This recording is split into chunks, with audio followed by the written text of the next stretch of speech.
Whether you've watched Rain World, or played it yourself, you probably gathered by now that the player isn't so much the main character in a video game, as they are a wild animal, a part of a larger food chain. The bottom of that food chain, to be more precise. While slugcats are known to hunt a few miscellaneous critters, there's plenty more creatures with a taste for slugcat. That's why today we'll be talking about the slugcat's natural predator, and the top of Rain World's food chain. The lizard. Rain World's lizards are a species of giant, vicious reptiles notorious for simultaneously being both incompetent morons and terrifying killing machines. Lizards are incredibly common enemies in Rain World and can be found in nearly every single area of the game. What time you don't spend searching for food or getting lost will usually be spent running away from these guys.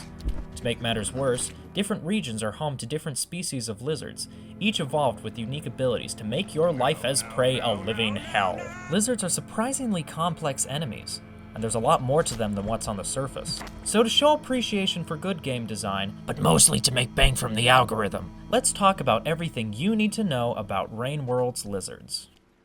In this video, I'll be covering the basic mechanics of what makes a lizard, followed by an in-depth analysis of each of their different subspecies. This will include their different abilities, behaviors, stats, and such. During this time, I'll also discuss some basic strategies for hunting and evading these different species as well. I will briefly cover the basics of lizard taming, though I'll mostly just be explaining how it works. That's because I'm actually planning on making a follow-up video to this one, where I'll be explaining lizard taming in its entirety. It's actually a really fun rabbit hole to go down, and it's really deserving of its own video. So if you're interested in that, then be sure to stick around for when I make it. You could also subscribe. That helps too. Oh yeah, there's also the random trivia I picked up from browsing the wiki. Can't forget about that. There's a lot to cover, so let's just get into it. While Rain World's lizards may capture the primal stupidity of some real-world animals, at the end of the day, these lizards are still just lines of code. That means that they all have to follow the same ground rules. Algorithms, mechanics, whatever you want to call it. These mechanics range from being pretty easy to pick up on while playing the game, to completely obscure rules that you'd only discover by data mining, or if, like me, you're lazy and you just decided to read the wiki. Lizards are naturally carnivorous, and will hunt down their prey after encountering them while either patrolling aimlessly, or lounging around like cats. Lizards can climb poles, travel through vents, and crawl through tunnels to hunt down their prey, although there are some exceptions to this among species. They'll eat pretty much anything that they can fit in their mouths. Their list of prey includes, but is not limited to, noodlefly scavengers, centipedes, and of course, slugcats. Lizards will prioritize their prey based on a value system that determines what prey they prefer to eat. Each lizard has their own preferences, though all variants enjoy the taste of slugcat. Lizards will also chase creatures based on proximity, meaning that they'll often target whatever prey is closest to them, even if it's of a lower value than the prey they were originally chasing. However, a lizard only takes chase if they are actually able to detect their prey first. Lizards detect their prey by sight, and start chasing once food enters their field of vision. This will always be directly in front of the lizard, though the actual range of their vision can vary drastically, as some lizards can see much better than others. While outside of their field of vision, lizards can also hear prey in an area around them. Lizards emit a particle effect around their head whenever they hear movement. After enough noise is made, the lizards will eventually get up and investigate the source of the noise.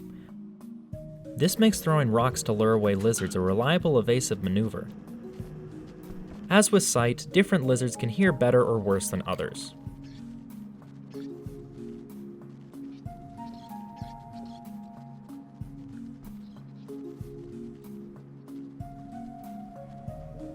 Next to all creatures in Rain World follow a system called damage multipliers. Creatures under this system will either take more or less damage depending where they're hit on their body. Different parts of different creatures' bodies have predetermined values that will be multiplied by the amount of damage a creature takes, hence its name. If you're familiar with math, then you'd probably know that multiplying numbers doesn't always make them bigger. This is especially true when talking about lizards. All lizards have a 10% damage multiplier on their heads. This means that when hitting a lizard in the face with an object, that lizard will only take 10% of that object's original damage. This is especially cumbersome considering the fact that the head of the lizard is usually the thing that's facing the player while they're being chased, which can make fighting back against pursuing lizards very difficult. Now this is where rocks come in. While rocks don't do much damage to a lizard's body, and even less to the head, smacking a lizard in the face with a rock will actually cause them to flip over, exposing their underbelly while momentarily stunning them. Most lizards will be stunned long enough after taking damage for you to safely run up to them, pull the spear out of their body, and then stab them with it again, quickly repeating this process until they eventually die. This rock into spear combo works on next to every single lizard variant, and is your best strategy for taking down lizards easily and effectively.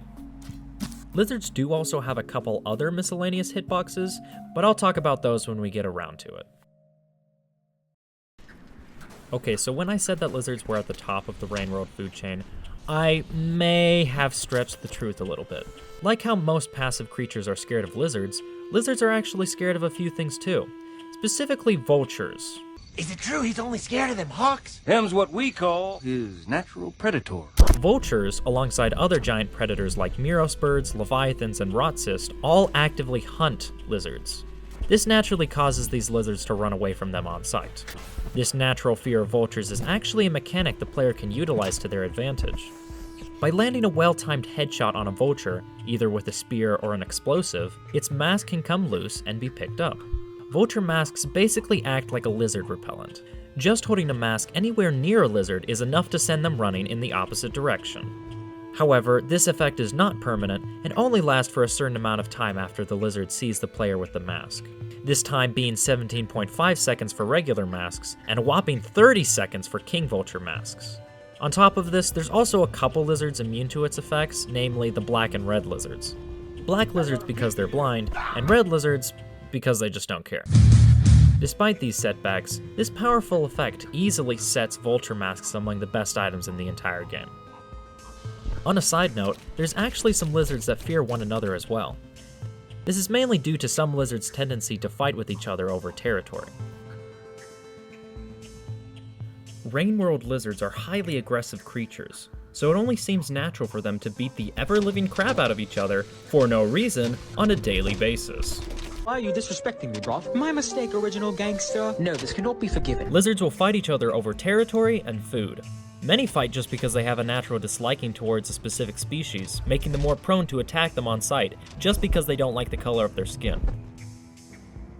Lizard racism is determined by number values, just like their dinner preferences.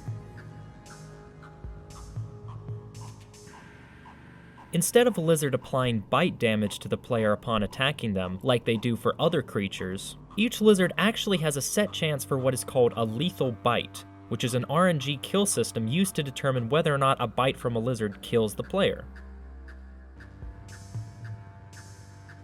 While the game over screen always appears after a lizard has caught the slugcat, sometimes the player will still be alive, and upon being released from the lizard's mouth, usually by the lizard taking damage from another player or lizard, the game over screen will recede, and the player will regain control of the slugcat. If the player is merely incapacitated and has not died yet, the death note that plays with the death screen will only sound once, as opposed to twice upon actually dying. The slugcat's eyes will also be merely closed when incapacitated, while if dead, the eyes would instead be crossed out.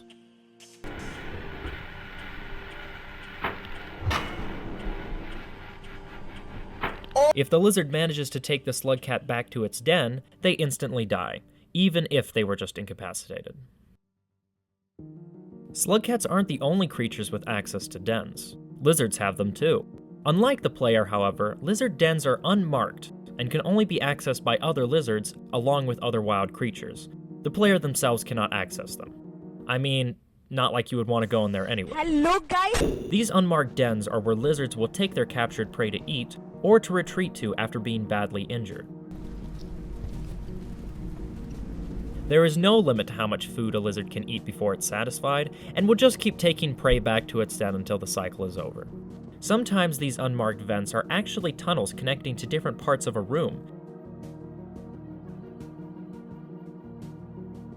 So if a lizard stops chasing you and goes down a random hole in the ground, there's a pretty decent chance you're about to get railed from behind. Lizards will always respawn from certain dens at the start of each cycle. While they may enter different dens to sleep at the end of a cycle, they'll always end up at the same den when the rain stops. This means remembering which dens the lizards are coming from could potentially play a role in avoiding them. Like scavengers, lizards are also influenced by reputation. This works much differently for lizards though. Unlike scavengers, lizards are much more feral and can actually be tamed to be pets instead of predators. By feeding a lizard a certain amount of food and allowing it to take that food back to its den, a lizard will actually become passive towards the player. This process is known as taming. Tamed lizards essentially behave like Minecraft dogs. They become passive, follow you around, and even attack other predators attempting to eat the player, and that includes other lizards. They'll even follow you back to your shelter and sleep with you.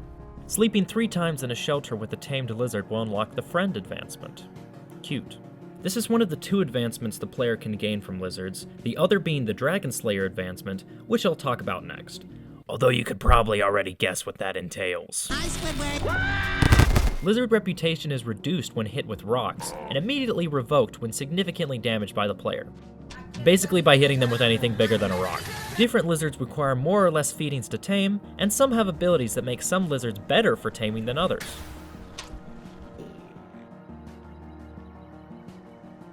After killing a lizard, there's actually a small chance for a more powerful variation of that lizard to spawn in its place the next cycle. This is referred to as the Lineage system, and while it does apply to a handful of other creatures, it's mostly applicable to lizards.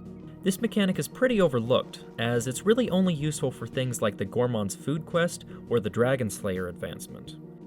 The Dragon Slayer advancement is earned by killing 6 different types of lizards. This makes the Lineage system useful because it allows the player to spawn stronger creature variants practically anywhere, which eliminates the need to travel long distances in order to find a specific lizard.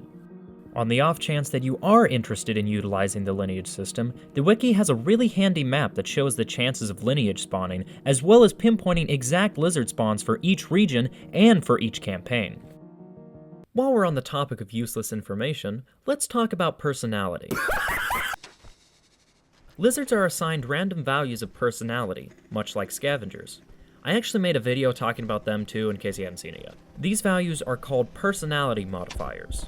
There are 6 different personalities a lizard can have, with each having an impact on appearance, relationships, as well as affecting other personality modifiers as well. While that sounds cool, and granted, it is, personality's actual impact is so subtle that you'll hardly notice it, not to mention that personality modifiers are, kind of complicated. You simply change the literal term to a coefficient, and the minuend will achieve the desired quotient. Not to mention there's really no practical use for it during gameplay. Okay, well there's one case where personality is somewhat useful in combat, but we'll cross that bridge once we get to it.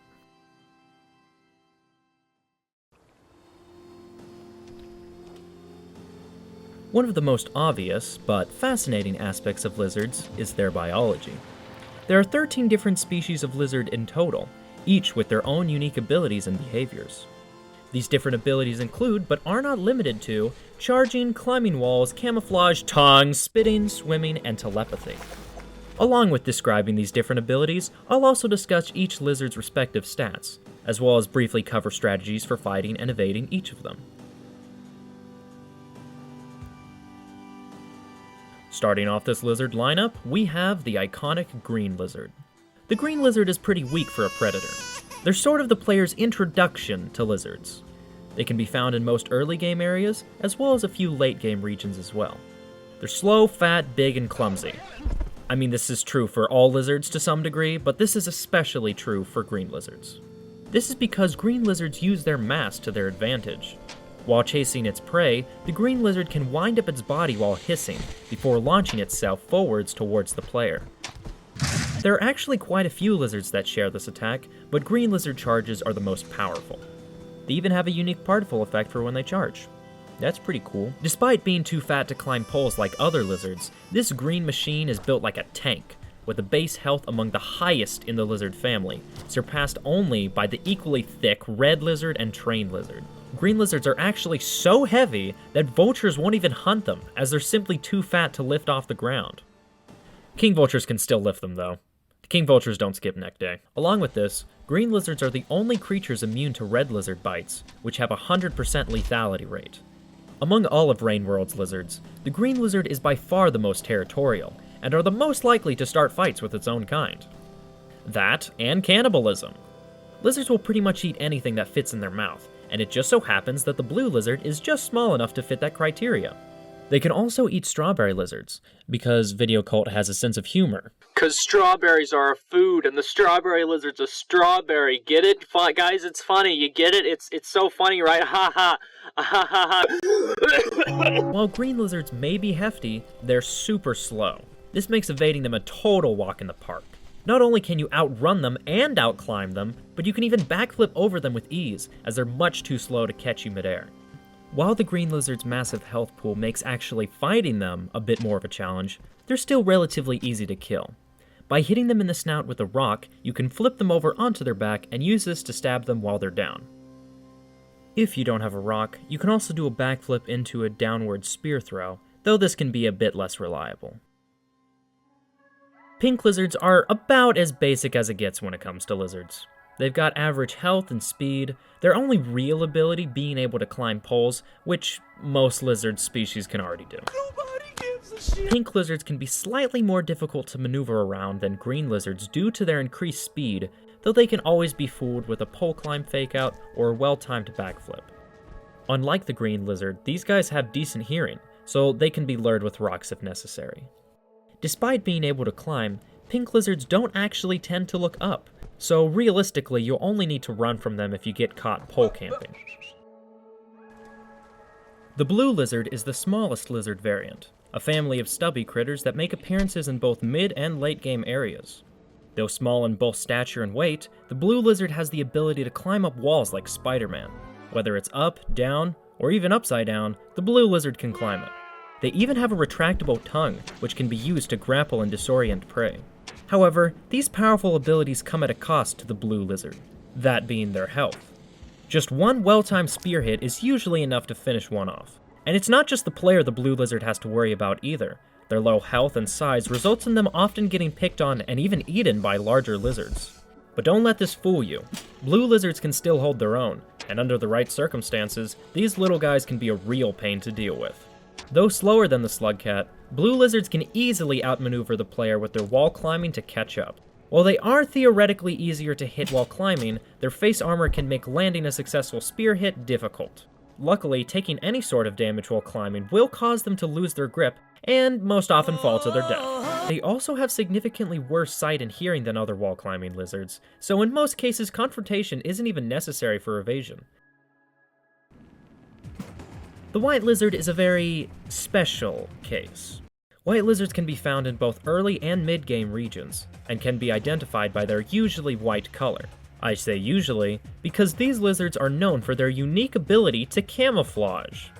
That's right, these are invisible lizards we're talking about. And if you think that sounds obnoxious, you'd be exactly right. These transparent troglodytes are notorious for camping all over the place and sneaking up on you while you're not paying attention. If you thought camouflage and wall climbing was the extent of their abilities, you'd be wrong. Nah, this thing's got a tongue. And believe me when I tell you, this thing is long.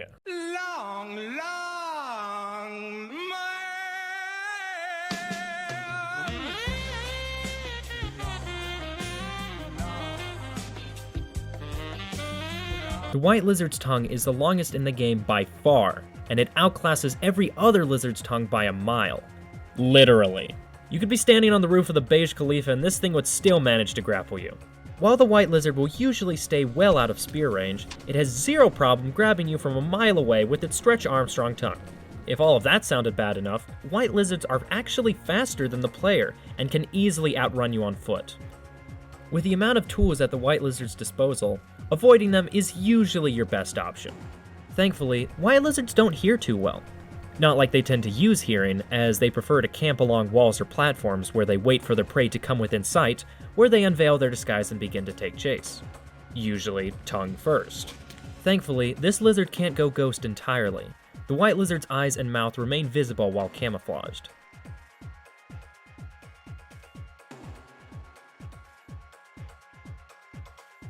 While white lizards have an average base health and can go down in just 2 to 4 spear hits, the real difficulty comes from actually managing to hit them.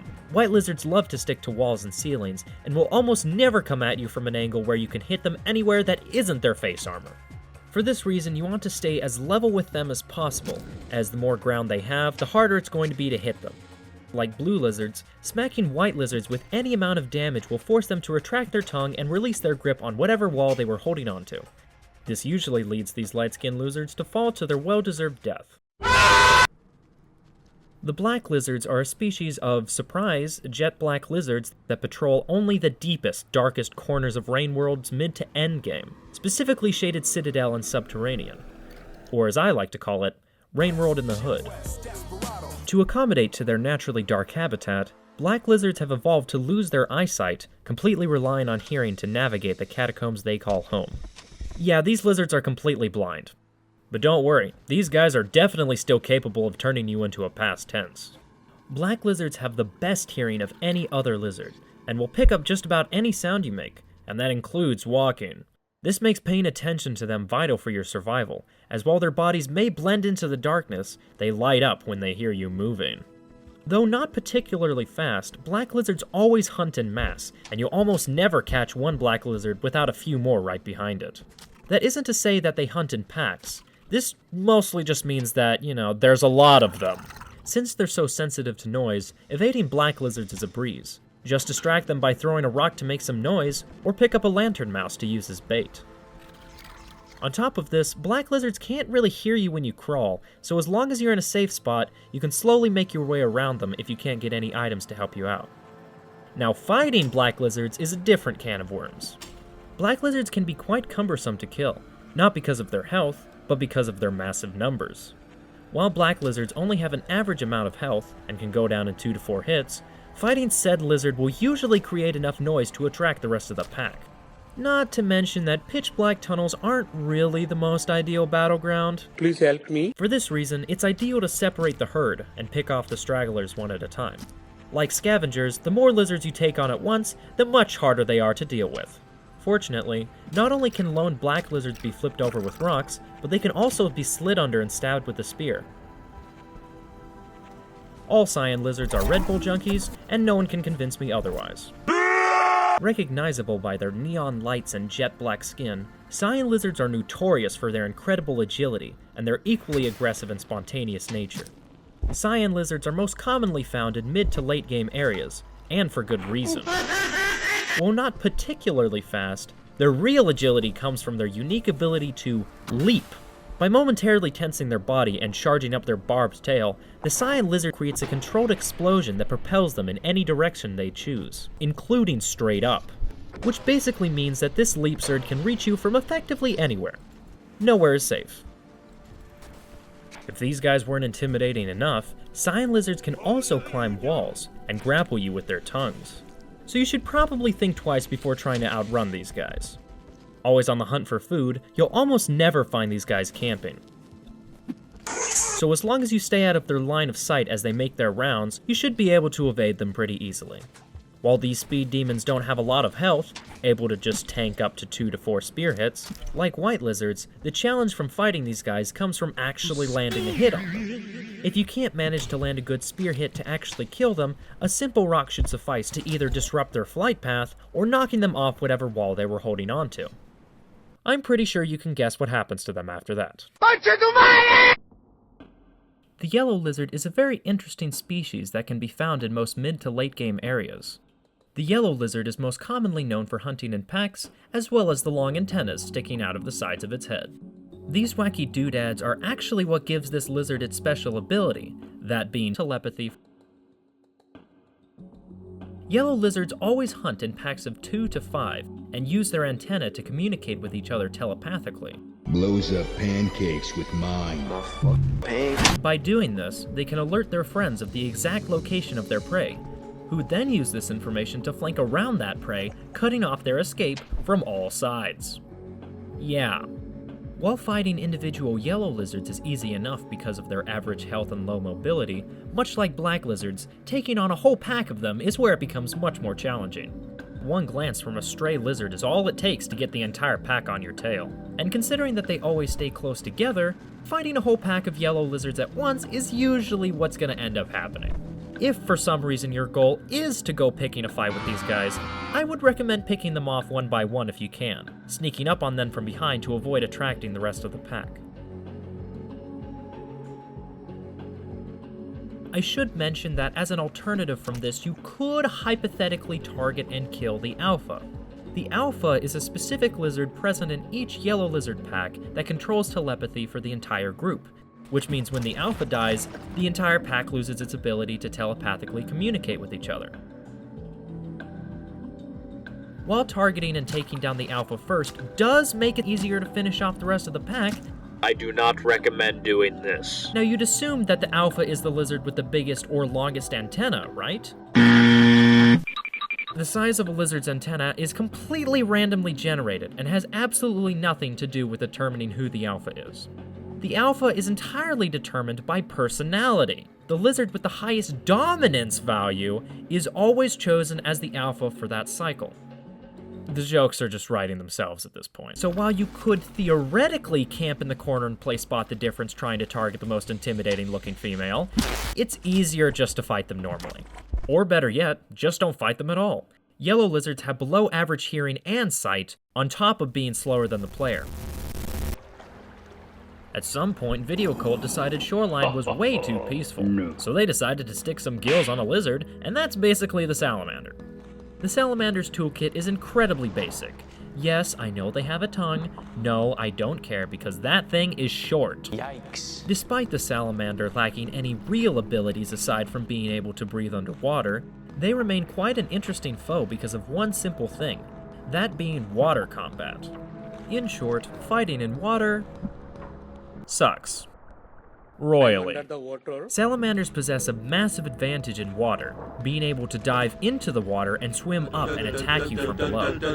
Because your throwing capability is solely restricted to horizontal attacks, pretty much any lizard able to attack you from any angle that isn't directly in front or behind you is a very big problem. Did I neglect to mention the fact that any spears you throw underwater lose all their momentum almost instantly?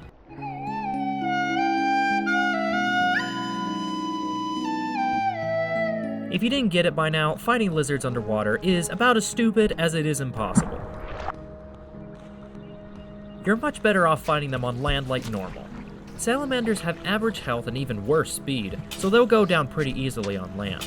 Despite being slightly faster than the player in the water, escaping salamanders in their natural habitat is just as simple as killing them, and twice as easy.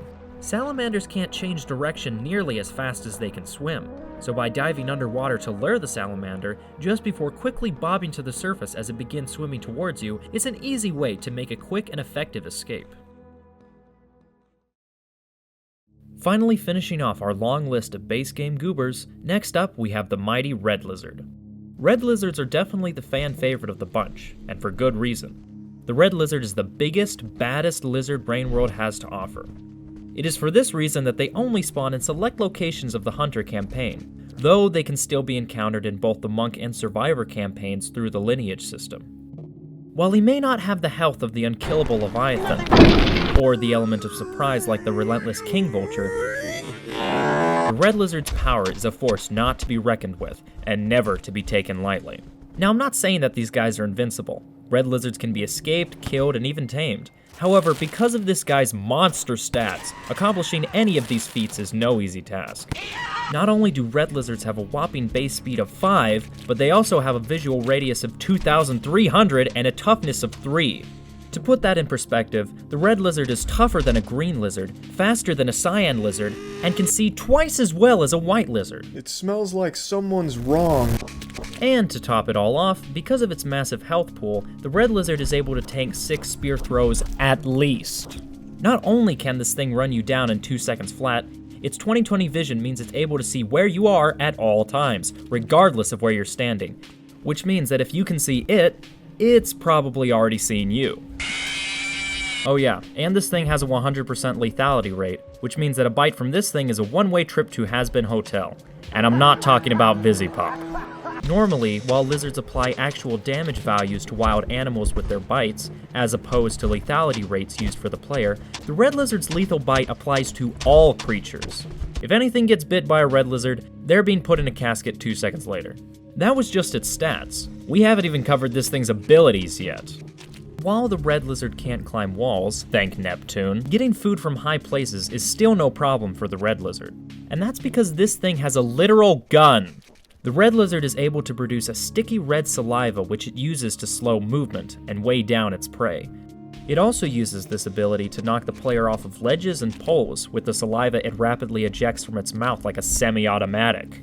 I mean seriously, the rate and speed at which this thing spits essentially makes the red lizard a walking sea ram. And even though the red lizard's got more cake than a morbidly obese green lizard, this guy has no trouble climbing poles. Continuing down the red lizard's long list of stupidly broken abilities, next up we have Blast Protection. The red lizard actually has 3 unique damage multipliers, being his resistance to all explosion-based attacks. Explosions only deal 79% of their normal damage to the neck, a measly 5% to the head, and 53% to the rest of the body. How nice. The red lizard actually has a secret 4th ability, which can only be activated by turning on the setting called Alpha Red Lizards in the remix menu. While active, this setting gives all red lizards tongues that can be used to steal spears from the player. Why? Now that we're finally done talking about what the red lizard can do, let's talk about what you can do to escape it. This is going to be a very short list. The red lizard is by far the most aggressive lizard in the game, and as long as it can see you, it's gonna chase you to the ends of the earth.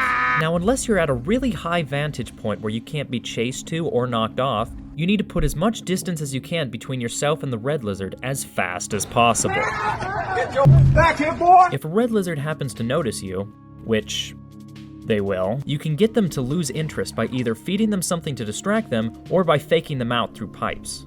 Be warned though that this may take several fake outs for them to get bored, as red lizards are smart enough to follow you back through the pipe after realizing they've been duped. Defeating a red lizard can be surprisingly easy, so long as you have the correct tools. While red lizards may be resistant to explosives, their damage is very high regardless, and 1 to 2 hits from explosive spears should be enough to take them down. While red lizards can't be turned over with a rock, you can accomplish a very similar effect with grenades. Though their damage is heavily reduced, their hit stun and knockback remain, and a simple hit to the snout will send them onto their back, buying you more than enough time to finish them off with an explosive spear. With the DLC comes the addition of 4 brand new lizards, and while some of these guys are more or less just upgraded versions of the original lizards, they're very cool and well worth mentioning regardless. The strawberry lizard is a very unique lizard variant. This creature is a rather small pink lizard, found solely in early to mid-game areas in the Saint campaign, though they can be spawned using the Lineage system as well. The strawberry lizard is basically a stronger version of the white lizard, minus the ability to climb walls. On the surface, the strawberry lizard looks borderline pathetic. Their running speed is just embarrassing, with a walk cycle that makes them look like they have a severe case of scoliosis. Though, I mean, you can't really blame them. You pretty much stop having the need for legs when you can use your tongue as an actual grappling hook. Are you kidding me? The strawberry lizard is capable of flying all over the place at lightning speed by anchoring their tongue in whatever direction they choose before pulling themselves to that spot with their tongue. This, of course, is only possible because of their incredibly light bodies. Other lizards will actually bully strawberry lizards into handing over their food because they're so lightweight and physically weak. Some even go as far as to kill and eat the strawberry lizards themselves. While the strawberry lizard can use this same tongue to grapple prey,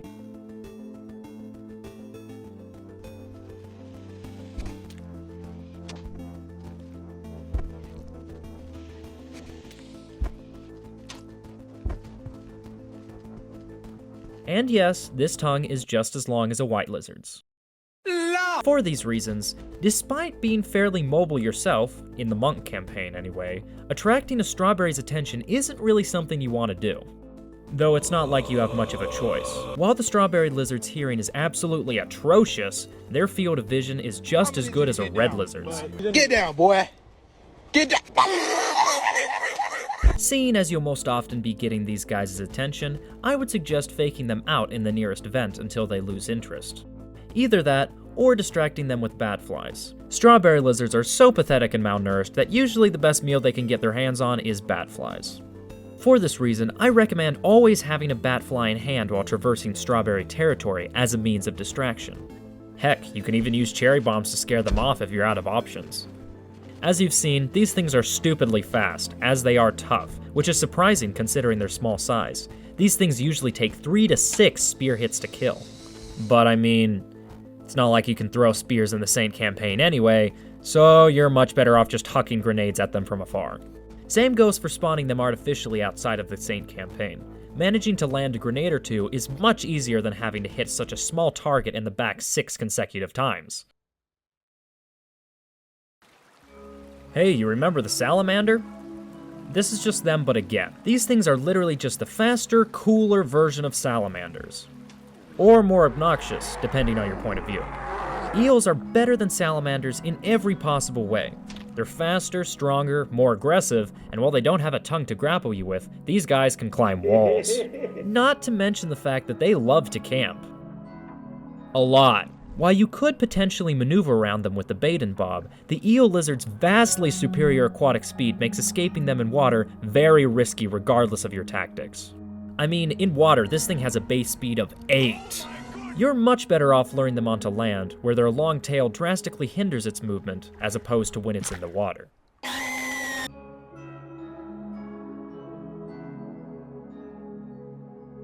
I ain't got much else to say on this guy. The eel lizard's design is really cool, except for when he's in the water with you, where he becomes terrifying. The caramel lizard is a mid to end game enemy, known for its incredible agility, projectile spit, and being absolutely humongous. In terms of stats and ability, the caramel lizard sits just between the green and the red lizard. Their health and agility makes them quite formidable enemies, while still within reason of fighting or evading because of their clumsiness. Like green lizards, caramel lizards can't climb poles, its arms being much too small to get its fat little body off the ground. The caramel lizard actually manages to compensate for this by being able to leap to stupid heights, for no particular good reason. Hey, do you wanna go swimming? There's a pool. I mean, like, seriously. This thing weighs a ton. How is it even able to jump like that? While not particularly fast, this leaping ability well makes up for its lack of actual speed. Although, it does have that too. What prey it can't manage to reach within its leap, the caramel lizard just guns down with its mouth. Yeah, this thing spits too. This works exactly like the red lizard. Semi-automatic sticky spit. You get the idea. Despite the tools at their disposal specifically designed to compensate for not being able to climb poles, camping caramel lizards from above is actually still the most reliable way of avoiding them. Much like the green lizard, the caramel's line of sight is directly in front of them. This means that they probably won't notice you as long as you manage to stay directly above them. Caramel lizards also struggle with squeezing their fat bodies into thin tunnels and pipes, and while they can manage to work their way in eventually, by the time they make their way through, you should be able to put enough distance between you and them to make an easy escape. Confronting caramels, on the other hand, can be quite tricky. Or should I say sticky? You can manage to attack caramels from behind by moving around them as they leap. You can also just backflip over them, though this can be a bit risky at times.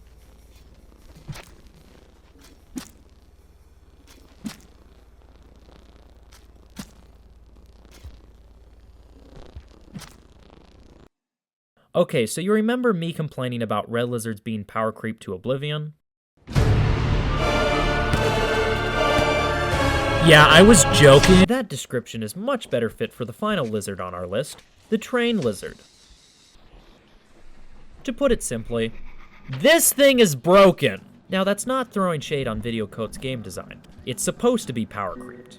There's a reason why this thing only appears in one area of Enut's secret/joke campaign. The train lizard is literally just the red lizard on steroids. Red lizards have 5 speed, train lizards have 10. Red lizards have 3 toughness, train lizards have 4. Red lizards have a 3.1 body mass, train lizards have 13! While these giant predators may not spit, train lizards can charge, which I find to be objectively worse with their absolutely ludicrous speed stat. And you wonder why they call them train lizards.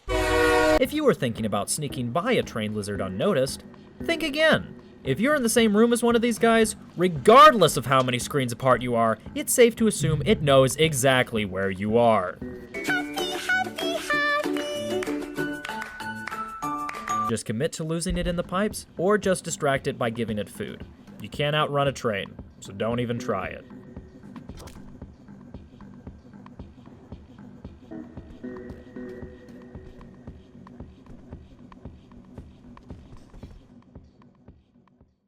Guess what time it is? It's time for Useless Trivia!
With the fun facts concluded, thus ends this absolute monster of a video. My gosh. Thank you all very much for watching. Be sure to like, subscribe, and I'll see you next year when I finally make another video. Goodbye.